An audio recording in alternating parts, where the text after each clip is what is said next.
Hello friends, welcome back to our YouTube channel. आज के इस वीडियो में हम लोग बात करने वाले हैं ऐसी 10 ट्रांजैक्शंस के बारे में जिनकी डिटेल्स, जिनकी इंफॉर्मेशन इनकम टैक्स डिपार्टमेंट को सीधे सीधे रिपोर्ट की जाती है।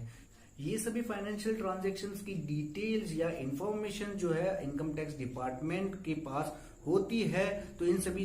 जो भी ट्रांजैक्शंस हैं उनके बारे में आपको जानना बहुत जरूरी है। तो इस वीडियो को लास्ट तक देखिएगा क्योंकि आज हम इसी टॉपिक पर बात करने वाले हैं। और अगर आप लास्ट तक नहीं देख पाएंगे तो ये भी आपको सारी चीजें, इस वीडियो की सारी चीजें अच्छे से समझ नहीं आ सकेगी। तो दोस्तों वीडियो स्टार्ट करते हैं। वीडियो स्टार्ट करने से पहले अगर आप चैनल पे नए हैं तो प्लीज चैनल को सब्सक्राइब कर लीजिए ताकि हमारे वीडियोस की नोटिफिकेशन आप तक पहुंचते रहे। तो दोस्तों वीडियो स्टार्ट करते हैं। मेरा नाम है पुनीत माहेश्वरी और आप देख रहे हैं हमारा YouTube channel GST and accounting अड्डा। सबसे पहली बात आप लोगों के माइंड में ये आ रही होगी कि ये फाइनेंशियल ट्रांजैक्शंस की जो डिटेल्स है वो इनकम टैक्स डिपार्टमेंट के पास पहुंचती कैसे है। दोस्तों इनकम टैक्स एक्ट के सेक्शन 285 BA के अकॉर्डिंग कुछ ऐसे इंस्टीट्यूशंस हैं जो ये डिटेल्स, जो हमारे ट्रांजैक्शंस की डिटेल है वो हमारे इनकम टैक्स डिपार्टमेंट को प्रोवाइड कराते हैं। ये कौन कौन से इंस्टीट्यूशंस हैं उनके बारे में भी हम डिस्कस करेंगे, आगे उनके बारे में भी जानेंगे। और ये फाइनेंशियल इंस्टीट्यूशंस जो है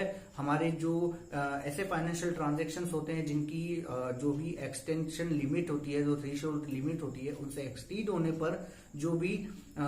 इंफॉर्मेशन होती है वो सीधे सीधे इनकम टैक्स डिपार्टमेंट को प्रोवाइड कराते हैं। तो दोस्तों इन फाइनेंशियल ट्रांजैक्शन में सबसे पहले आते हैं हमारे बैंक्स, उसके बाद आते हैं पोस्ट ऑफिस, उसके बाद आते हैं क्रेडिट कार्ड कंपनीज, उसके बाद हमारे म्यूचुअल फंड कंपनीज, उसके बाद आते हैं हमारे फॉरेन एक्सचेंज डीलर्स।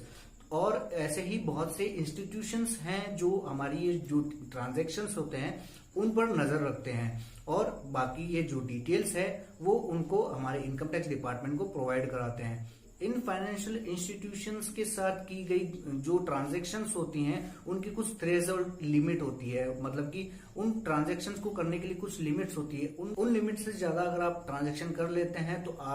तो ये इंस्टीट्यूशंस जो है आपकी इन ट्रांजैक्शंस की डिटेल्स या इंफॉर्मेशन इनकम टैक्स डिपार्टमेंट को प्रोवाइड कराते हैं। और इनकम टैक्स डिपार्टमेंट इन जो भी इंफॉर्मेशन जो इनको प्रोवाइड होती है, मिलती है, उन पर एनालाइज करता है और आपके इन ट्रांजैक्शंस को आपकी रिपोर्टेड इनकम टैक्स रिटर्न से मैच करता है। अगर आपकी इनकम टैक्स रिटर्न्स और इन ट्रांजैक्शंस के बीच में कुछ बहुत ज्यादा ही डिफरेंस होता है तब आपके ऊपर ये इनकम टैक्स डिपार्टमेंट जो है नोटिस जारी कर सकता है और आपको भारी पेनल्टी उठानी पड़ सकती है। तो दोस्तों इस वीडियो को लास्ट तक जरूर देखिएगा क्योंकि ये जो वीडियो है बहुत इंफॉर्मेटिव है आपके लिए। इन सभी ट्रांजैक्शंस के बारे में जानना आप सभी को बहुत ज्यादा जरूरी है। तो दोस्तों वीडियो स्टार्ट करते हैं, आगे बढ़ते हैं हम वीडियो में। तो सबसे पहले मैं आपको ये बोलना चाहता हूं कि हमारे चैनल को सब्सक्राइब कर लीजिए क्योंकि हम इसी तरह की वीडियोस आप सभी के लिए लाते रहते हैं। तो दोस्तों वीडियो आगे बढ़ते हैं और चलते हैं हम हमारे टॉपिक पर, इन ट्रांजैक्शंस, इन सभी 10 ट्रांजैक्शंस के बारे में।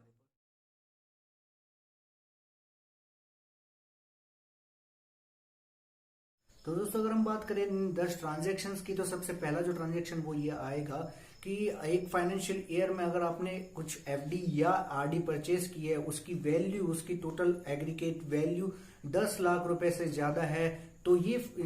जिस भी फाइनेंशियल इंस्टीट्यूशन में आपने ये जो आरडी एफडी कराई है वो इंस्टीट्यूशन सेक्शन 285 BA के तहत बाउंड है उनको ये इंफॉर्मेशन प्रोवाइड कराने के लिए। दूसरे ट्रांजैक्शन की अगर हम बात करें तो अगर आपने एक फाइनेंशियल ईयर में अपने एक करंट अकाउंट या फिर मल्टीपल करंट अकाउंट से जो है कैश डिपॉजिट या विड्रॉल 10 लाख रुपए से ज्यादा कराया है, तो जो फाइनेंशियल इंस्टीट्यूशन से आपने ये ट्रांजैक्शन किया है तो वो फाइनेंशियल इंस्टीट्यूशन बाउंड है इनकम टैक्स डिपार्टमेंट को सेक्शन 285 BA के तहत इसकी डिटेल को पहुंचाने के लिए। अब बात कर लेते हैं हमारे थर्ड ट्रांजैक्शन के। अगर आपने एक फाइनेंशियल ईयर में अपने सेविंग अकाउंट, एक सेविंग अकाउंट या फिर मल्टीपल सेविंग अकाउंट में 10 लाख रुपए से ज्यादा की डिपॉजिट कराई है तो जो फाइनेंशियल इंस्टीट्यूशन है यानी कि बैंक या फिर पोस्ट ऑफिस, वो जो डिटेल है, ये डिपॉजिट की डिटेल जो है इनकम टैक्स डिपार्टमेंट को पहुंचाती है। फोर्थ ट्रांजैक्शन की अगर हम बात करें तो यहाँ पर अगर आपने क्रेडिट कार्ड का बिल का पेमेंट 1 लाख रुपए से ज्यादा कैश में किया है तो उसकी डिटेल, या फिर अगर आपके क्रेडिट कार्ड का बिल का पेमेंट 10 लाख रुपए से ज्यादा का है तो चाहे वो उसका पेमेंट आप किसी भी मोड पे कर रहे हो, कैश कर रहे हो या थ्रू बैंक कर रहे हो, अगर 10 लाख रुपए से ज्यादा आपने क्रेडिट कार्ड का बिल पे किया है तो इसकी डिटेल जो है ये फाइनेंशियल इंस्टीट्यूशंस जो है इनकम टैक्स डिपार्टमेंट को देते हैं। अगर कैश में 1 लाख रुपए से ज्यादा का किया है तो भी यहाँ पर आपकी जो ये डिटेल है वो इनकम टैक्स डिपार्टमेंट के पास पहुंचती है। अब बात कर लेते हैं हमारे फिफ्थ ट्रांजैक्शन की। अगर आप म्यूचुअल फंड में इन्वेस्ट करते हैं और आपने एक फाइनेंशियल ईयर में 10 लाख रुपए से ज्यादा का म्यूचुअल फंड परचेज किया है तो वो mutual fund company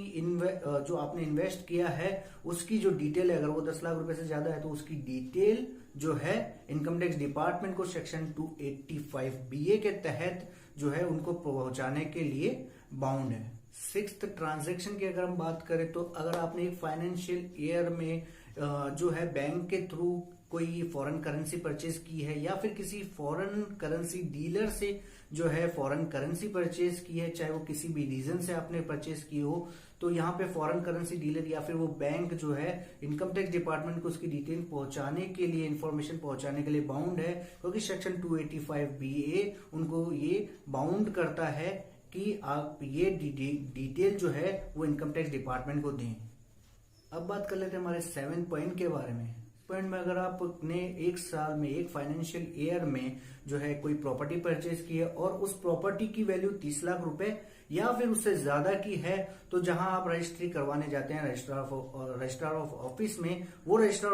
office bound है वो इंफॉर्मेशन आपकी इनकम टैक्स डिपार्टमेंट को प्रोवाइड कराने के लिए। 8th पॉइंट की अगर हम बात करें तो अगर आपने किसी पर्सन से सेल ऑफ गुड्स या सर्विस के बदले में 2 लाख रुपए का ट्रांजेक्शन इन कैश किया है तो वो पर्सन बाउंड है आपकी डिटेल, इस कैश ट्रांजैक्शन की डिटेल इनकम टैक्स डिपार्टमेंट को अपनी ऑडिट के थ्रू दिखाने के लिए। इस बात का जरूर से ध्यान रखिएगा दोस्तों, 2 लाख रुपए से ज्यादा कैश अलाउ नहीं है आपकी सेल और सेल परचेज के ट्रांजैक्शन के लिए। आप किसी भी डीलर से 2 लाख रुपए से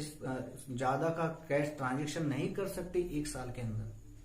9th पॉइंट की अगर हम बात करें, अगर आप परचेज करते हैं शेयर, बाउंड या डिबेंचर्स, तो एक फाइनेंशियल ईयर में अगर आपने 10 लाख रुपए से ज्यादा के शेयर, डिबेंचर या फिर बाउंड जो है परचेज किए हैं किसी भी कंपनी से 10 लाख रुपए से ज्यादा, तो वो कंपनी जिनसे आपने ये शेयर्स, बॉन्ड या फिर डिबेंचर परचेज किए हैं वो आपकी डिटेल सेक्शन 285 BA के तहत इनकम टैक्स डिपार्टमेंट को प्रोवाइड कराने के लिए बाउंड है। तो दोस्तों 10th पॉइंट की अगर हम बात करें तो अगर आपने किसी भी बैंक से बैंक ड्राफ्ट या पे ऑर्डर परचेज किए हैं इन कैश 10 लाख रुपए से ज्यादा, एग्रीगेट वैल्यू उनकी 10 लाख रुपए से ज्यादा है और आपने वो 10 लाख रुपए से ज्यादा की जो है बैंक ड्राफ्ट या पे ऑर्डर इन कैश परचेज किए हैं, तो इसकी डिटेल भी वो बैंक जिससे भी आपने ये परचेज किए हैं वो ये डिटेल इनकम टैक्स डिपार्टमेंट को सेक्शन 285 BA के तहत इसकी डिटेल जो है इनकम टैक्स डिपार्टमेंट को पहुंचाने के लिए बाउंड है।